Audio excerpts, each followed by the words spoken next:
Hello and welcome children. आज हम पढ़ेंगे क्लास 5 एनसीईआरटी इंग्लिश का यूनिट 4 का lesson my Elder brother. So let us start. My Elder brother.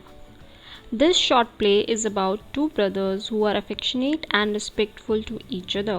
The story also shows that learning from our day-to-day experiences is as important as what we learn from books in the school.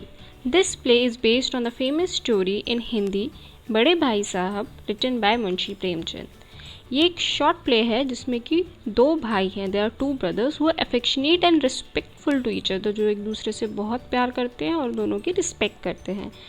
ये जो story है हमें ये दिखाती है कि हम अपने डे टू डे एक्सपीरियंस से ही सीखना उतना ही ज़रूरी है जितना कि हम बुक से स्कूल में सीखते हैं।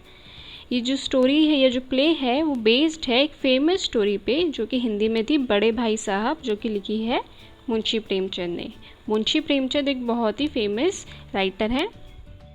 ये है मुंशी प्रेमचंद जिनके बारे में बात की जा रही है, और ये है उनकी बुक बड़े भाई साहब, जिसमें से कि ये स्टोरी या प्ले लिया गया है। Story Scene 1. A hostel room, two brothers aged 9 and 14 years sitting at a study table. The elder brother, Bhaiya, is reading a book and the younger one, Munna, is drawing pictures of birds and animals.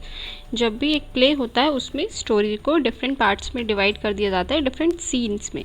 तो यहाँ पे first scene चल रहा है जो कि एक hostel room का है, जिसमें कि दो ब्रदर्स, जो कि एक 9 ईयर्स का है एंड दूसरा जो बड़ा वाला है वो 14 ईयर्स का है, एक स्टडी टेबल पर बैठे हैं। जो एल्डर ब्रदर भैया हैं वो एक बुक पढ़ रहे हैं, और जो यंगर ब्रदर मुन्ना है वो पिक्चर ड्रॉ कर रहा है बर्ड्स एंड एनिमल्स की। देन भैया, what are you doing Munna? Munna, तुम क्या कर रहे हो? मुन्ना, आई एम ड्राइंग, मैं ड्राइंग कर रहा हूँ। भैया, when will you study? Where were you in the morning? तुम पढ़ाई कब करोगे? तुम मॉर्निंग में कहाँ थे? Then Munna says, turning pale, I was playing. भैया, how can you sit with a book for hours together? Turning पेल मतलब चेहरा एकदम से पीला पड़ जाना, जब हम किसी बात से थोड़ा घबरा से जाते हैं। आई वॉज प्लेइंग, मैं खेल रहा था। भैया, तुम पूरा दिन पूरा टाइम बुक्स के साथ कैसे बैठ सकते हो, इतने इतने घंटे? भैया, that's because I want my foundation in the education to be very strong. If the base is strong then the building will stand firmly. Some time it takes me 2 years to do 1 year's work. भैया बोलते हैं कि because I want my foundation in education to be very strong, मैं चाहता हूँ मेरी जो foundation हो, यानी फाउंडेशन का मतलब होता है बेस, किसी भी चीज़ का जो बेस होता है, जो नींव होती है, वो बहुत स्ट्रॉन्ग हो, ताकि अगर बेस स्ट्रॉन्ग होगा तभी जो बिल्डिंग है उसके ऊपर वो फॉर्मली बहुत अच्छे से खड़ी हो पाएगी। इसलिए कभी कभी मुझे 1 साल का काम करने में 2 साल भी लग जाते हैं। देन मुन्ना सेज, भैया, you are 5 years older than I am and 3 classes ahead of me. I wonder why you keep writing the same word 20 times, one sentence more than 20 times and copy poem several times in beautiful letters. Munna कहता है, भैया तुम मुझसे 5 साल बड़े हो and मेरे से 3 क्लासेस आगे हो। मैं कभी कभी सोचता हूँ, वंडर मतलब कभी कभी मतलब सोचना, I wonder why you keep writing the same word 20 times. मैं सोचता हूँ तुम सेम वर्ड 20 टाइम्स क्यों लिखते हो, एक ही सेंटेंस को 20 टाइम्स से ज़्यादा लिखना, सेम पोएम को बहुत बार ब्यूटीफुल लेटर्स में कॉपी करना, तुम ऐसा क्यों करते हो? देन भैया answers, you know studying English is no child's play. मतलब इंग्लिश पढ़ना कोई बच्चों का खेल नहीं है। One has to work very hard in order to learn the subject. किसी को भी बहुत मेहनत करनी पड़ती है ताकि वो सब्जेक्ट को अच्छे से लर्न कर सके। टू स्पीक और right English properly tremendous effort is required. English बोलने या लिखने के लिए ट्रमेंडस मतलब बहुत ज़्यादा मेहनत करनी पड़ती है, very much. But the moment you get a chance, you run to the field, play marbles and fly paper kites or sit idling away with friends for fun. Can't you sit down and study? But जैसे ही तुम्हें पढ़ाई के लिए मौका मिलता है तुम fields में चले जाते हो खेलने, मार्बल्स खेलते हो, पतंग उड़ाने लग जाते हो, या फिर खाली बैठे रहते हो फ्रेंड्स के साथ मस्ती के लिए। क्या तुम बैठ के पढ़ाई नहीं कर सकते? ये भैया मुन्ना से कह रहे हैं कि तुम पढ़ाई नहीं कर सकते, तुम इधर उधर खेलते रहते हो, भागते रहते हो। देन मुन्ना सेज, ओ भैया, there is a big mela in this village today, should we go? कि आज विलेज में, गांव में बहुत बड़ा मेला है, क्या हम वहाँ चलें? देन भैया says, have you ever seen me going to a fair और going to watch a cricket और हॉकी मैच, क्या तुमने मुझे कभी किसी मेले में या क्रिकेट या हॉकी मैच में जाते हुए देखा है? I don't go near them, मैं तो उनके आसपास भी नहीं जाता। I prefer to study a book, उससे अच्छा प्रेफर मतलब होता है दूसरी चीज़ को चूज़ करना, उससे बेटर मैं एक बुक पढ़ लूँगा। I don't mind repeating a class for more than 2 years, मुझे एक क्लास में 2 साल से ज़्यादा रहने में भी कोई दिक्कत नहीं है। But you might stay in the same class all your life, do you expect to pass if you waste your time playing all the time. But तुम एक क्लास में पूरी लाइफ रह जाओगे अगर क्या तुम एक्सपेक्ट करते हो कि तुम अपना टाइम खेलने में बिताओ और तुम पास हो जाओ? ऐसा हो सकता है? You are simply wasting father's hard earn money, तुम क्या कर रहे हो? जो हमारे फादर का मेहनत से कमाया हुआ पैसा है उसको वेस्ट कर रहे हो। Munna starts crying on being scolded and sobbing sounds who are hurt, जब भैया उसको डांटने लगे तो मुन्ना जो था वो रोने लग गया। स्कोल्डेड मतलब होता है किसी को डांटना, स्कोल्ड। देन मुन्ना सेज, भैया I feel like running away and going back home. Munna कहता है, भैया मेरा मन करता है कि मैं यहाँ से भाग जाऊँ और घर चला जाऊँ। भैया, now stop crying, put on a nice smile, look I will make a timetable for you to follow, get up at dawn। भैया कहते हैं कि चलो अब रोना बंद करो, मैं एक अच्छी सी स्माइल करो, मैंने तुम्हारे लिए एक टाइम टेबल बनाया है जो कि तुम फॉलो करोगे। Get up at dawn, dawn का मतलब होता है सनराइज से के टाइम पे, जब सूरज की पहली किरण निकल रही हो उस टाइम पे उठना। उसका टाइम शेड्यूल कुछ इस तरीके था, 6 AM wash your hands, have your breakfast and sit down to study, 6 to 8 AM you have to study English, 8 to 9 you have to study maths, 9 to 9:30 history, at 3:30 then off to school, 5 to 6 grammar, half an hour for strolling, 6:30 to 7 English composition, then dinner, translation, Hindi, other subjects and then to bed। ये उसके brother ने, उसके लिए भैया ने time table बनाया था 6 AM से लेके 11 PM तक। And then Munna says, but when is the time to play? खेलने का टाइम कब है भैया? Play? What is the need Munna? खेलने की क्या ज़रूरत है?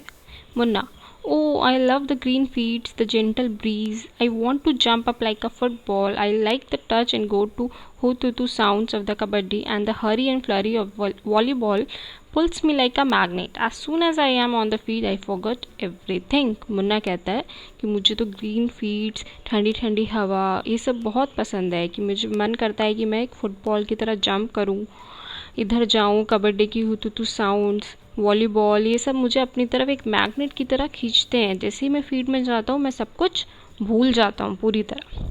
यहाँ पे सीन 1 ख़त्म होता है, then comes the next scene, scene 2।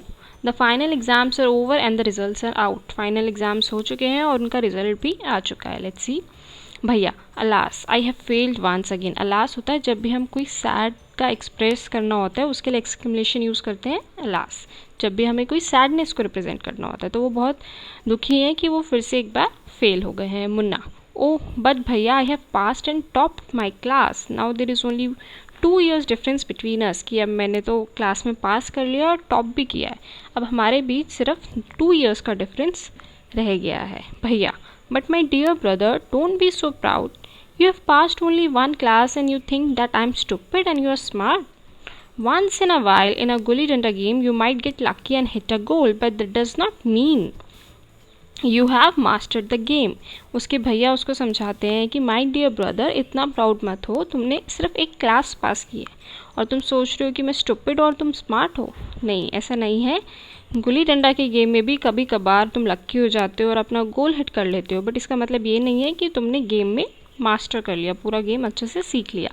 You have to work hard to be successful in life. When you have to study a subject like algebra or geometry in higher classes, then you will understand the importance of hard work। कि successful होने के लिए तुम्हें बहुत मेहनत करनी पड़ती है, और जब तुम आगे चल के अलजेब्रा और ज्योमेट्री जैसे सब्जेक्ट्स पढ़ोगे हायर क्लासेस में, तब तुम्हें समझ आएगा कि हार्ड वर्क, मेहनत की इम्पोर्टेंस क्या है। इन ज्योमेट्री में क्या होता है, if one rights ACB instead of ABC, कि अगर हमने ABC की जगह ACB लिख दिया, the answer is marked wrong, हमारा आंसर जो है गलत हो जाएगा। The examiners will not spare you, spare you मतलब तुम्हें नहीं बख्शेंगे, नहीं छोड़ेंगे। They want you to learn word by word from the textbook, वो चाहते हैं कि तुम टेक्स्ट बुक में से वर्ड टू वर्ड याद करो। ABC की जगह ACB भी नहीं लिख सकते, अगर तुमने ऐसा करा that is wrong. Munna, Oh bhai sahib, this is scary. I don't think I want to go to the 9th class now, but I will still complete my day's homework so that I get no punishment in class. Munna कहते ओ भाई साहब this is scary, ये तो बहुत डरावना है. Scary means डरावना. I don't think कि मुझे नहीं लगता कि मुझे 9th क्लास में जाना है. मैं तो अभी घर जाऊंगा और अपना दिन का काम कंप्लीट होमवर्क पूरा करूंगा ताकि मुझे कल क्लास में पनिशमेंट ना मिले. भैया, just today we were asked to write a short essay on the topic of punctuality in 4 pages. And imagine, can something be written on 4 pages and still be short? It's all so mixed up. भैया कहते हैं जैसे आज की ही बात देख लो, हमें एक शॉर्ट एसे लिखना था पंक्चुअलिटी पे जो कि 4 पेजेस में लिखना था. अब खुद ही सोचो, अगर हमें कोई शॉर्ट भी लिखना है और वो 4 पेजेस में भी है तो ये कैसे हो सकता है? ये सब कितना मिक्सड अप है. Munna says, thinking aloud, thank God it was time for school or else the scolding would have gone and on. Munna सोचता है मन में कि अच्छा है, चलो अब स्कूल का टाइम है, वरना तो ये स्कोल्डिंग, ये जो डांट है ये चलती रहती. It will go on and on. Then comes the scene 3, जो अगला पार्ट है scene 3. The results were out once again and it so happened that Munna passed and Bhaiya failed again. Bhaiya was really upset. Munna was also sad seeing his brother so unhappy. Results फिर आ चुके हैं इस बार और जो मुन्ना है वो फिर से पास हो गया और जो भैया हैं वो दोबारा फेल हो गए हैं. जो भैया हैं वो बहुत अपसेट हैं. मुन्ना भी सैड है ये देख के कि जो उसके भैया हैं वो बहुत ज़्यादा अनहैप्पी हैं. भैया now become gentler with Munna. अब जेंटलर मतलब थोड़े और लीनियंट, उसके साथ थोड़े नरमी से पेश आने लग गए हैं. Munna became naughtier because of this and studied even less than before. और मुन्ना जो है इसकी वजह से और नॉटियर, शैतान हो गया है और पहले से भी कम पढ़ाई करने लग गया है. Munna talking allowed, I am lucky, I can pass easily, I need not study so hard. Munna कहता है कि मैं तो लकी हूँ, मुझे तो ईजिली पास हो जाता हूँ, मुझे इतनी पढ़ाई करने की तो ज़रूरत पड़ती ही नहीं है. Now I can play games with my friends and fly kites but I should still be careful that भैया does not see me flying kites. अब मैं गेम खेल सकता हूँ अपने फ्रेंड्स के साथ, पतंग उड़ा सकता हूँ, बट मुझे थोड़ा ध्यान रखना पड़ेगा कि भैया जो है मुझे पतंग उड़ाते हुए ना देख लें. One day a kite is flying slowly downwards. Munna start running in order to grab it. Suddenly he comes face to face with भैया. एक दिन क्या हो रहा था कि मुन्ना जो है पतंग उड़ा रहा था तो धीरे धीरे वो पतंग नीचे आ रही थी तो मुन्ना उसके पीछे पीछे भाग रहा था ताकि वो पकड़ सके. ग्रैब करना, किसी चीज़ को पकड़ना. सडनली ही comes face to face with भैया. अचानक से भैया जो है उसके सामने आ गए. भैया कैचिंग होल्ड ऑफ मुन्नाज हैंड, उन्होंने मुन्ना का हाथ पकड़ा. Aren't you ashamed to be playing kites all day long? Don't you realize that now you are in the 8th class and not studying in a lower class? मैया ने उसका हाथ पकड़ा और उसको बोला कि तुमको शर्म नहीं आ रही कि तुम सारा टाइम पतंग उड़ाते रहते हो? तुम्हें रियलाइज़ नहीं है कि तुम अब 8th क्लास में आ गए हो जो कि एक छोटी क्लास नहीं है. If you think that I am just 1 class ahead of you and I can't say anything, you are wrong. I am 5 years older than you and will always be. Munna कहता है कि अगर तुम सोच रहे हो कि मैं तुमसे सिर्फ 1 क्लास आगे हूँ और मैं तुम्हें कुछ नहीं कह सकता तो तुम गलत हो. मैं अभी भी तुमसे 5 साल बड़ा हूँ और हमेशा रहूँगा. Understanding doesn't come only from reading books. Look at माँ एंड बाबा. माँ has never gone to school and बाबा has only passed 5th class. वो उसको समझाता है कि जो अंडरस्टैंडिंग है, जो समझ है चीज़ों की, वो सिर्फ बुक्स पढ़ने से नहीं आती. माँ एंड बाबा को ही देख लो, माँ जो है कभी स्कूल नहीं गई और जो बाबा हैं वो सिर्फ 5th क्लास तक पढ़े हैं.